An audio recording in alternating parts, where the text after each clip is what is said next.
flickering basement lights, old filing cabinets, that haunting whistle in the air.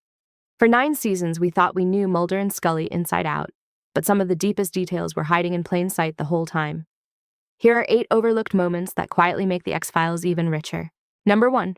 Mulder's apartment number is 42. At first glance, it's just another detail in his messy bachelor pad. But stop and think. 42 is the answer to the ultimate question of life, the universe, and everything, from the Hitchhiker's Guide to the galaxy. It's a quiet little wink that tells us so much about the man behind the badge. Even when the conspiracies pile up and hope feels impossible, Mulder is still that wide-eyed nerd who believes there's meaning out there somewhere. One small number quietly reveals the optimistic heart that keeps him chasing the truth, no matter how dark things get. Number 2, the torn, "I want to believe" poster.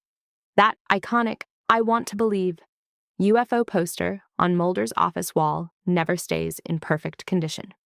Over the course of the series, you can actually track its slow decline.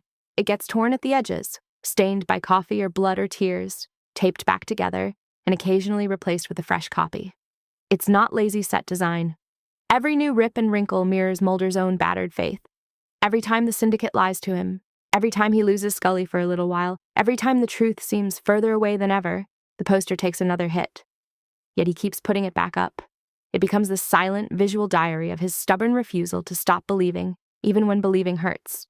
Number 3, Scully's cross necklace. Scully's simple silver cross necklace is so much more than just religious jewelry.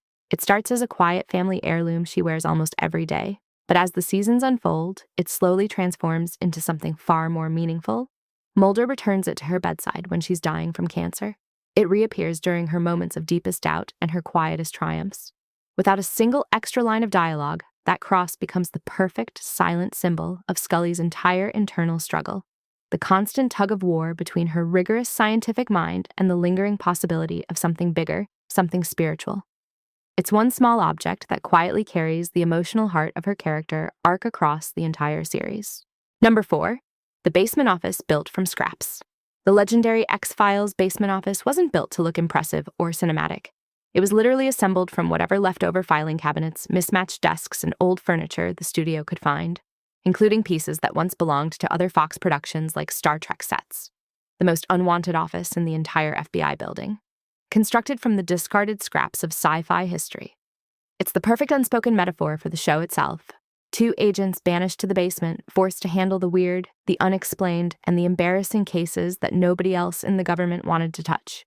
Before Mulder or Scully even open their mouths, the set is already telling you everything about their outsider status. Number 5, cigarette-smoking man, started as a silent extra. Here's a backstage fact that still surprises even dedicated fans after all these years. In the very first pilot episode, the cigarette-smoking man has absolutely 0 spoken lines. He's simply a mysterious, silent figure standing in the shadows, calmly smoking while the real plot unfolds around him. The cast and crew were so struck by the actor's intense, commanding presence and that unforgettable stare that they kept quietly bringing the character back, until he gradually evolved into the series' ultimate puppet master and biggest shadow. One of television's most iconic and chilling villains wasn't meticulously planned from day one. He was discovered almost by accident in the background of the pilot. Number 6, the theme song's accidental whistle. That instantly recognizable, skin-crawling X-Files whistle wasn't the result of careful, months-long composition.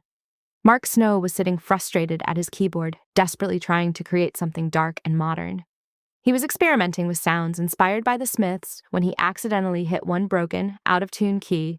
That single off-note mistake instantly created the haunting whistle that would become the unmistakable heartbeat and sonic signature of the entire series.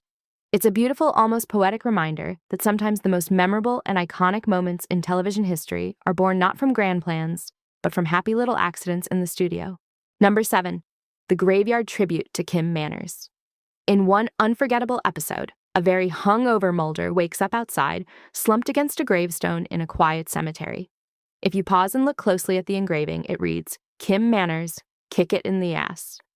That phrase was the real-life favorite catchphrase and personal motto of director Kim Manners, who directed some of the show's absolute best and most memorable episodes.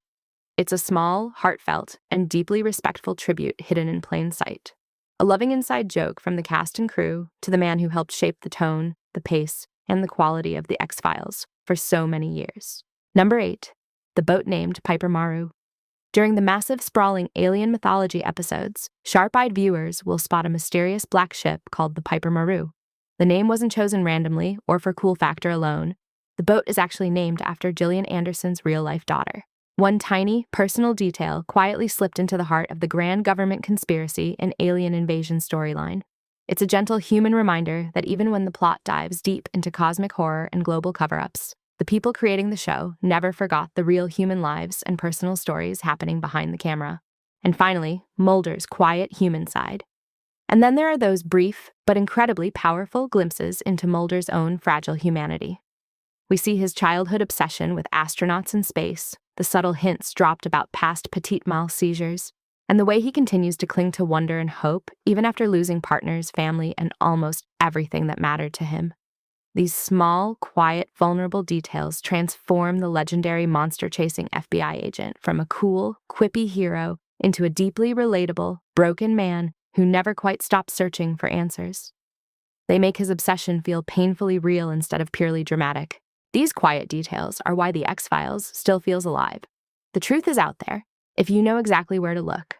Like and subscribe for more hidden stories from your favorite cult classics. See you next time.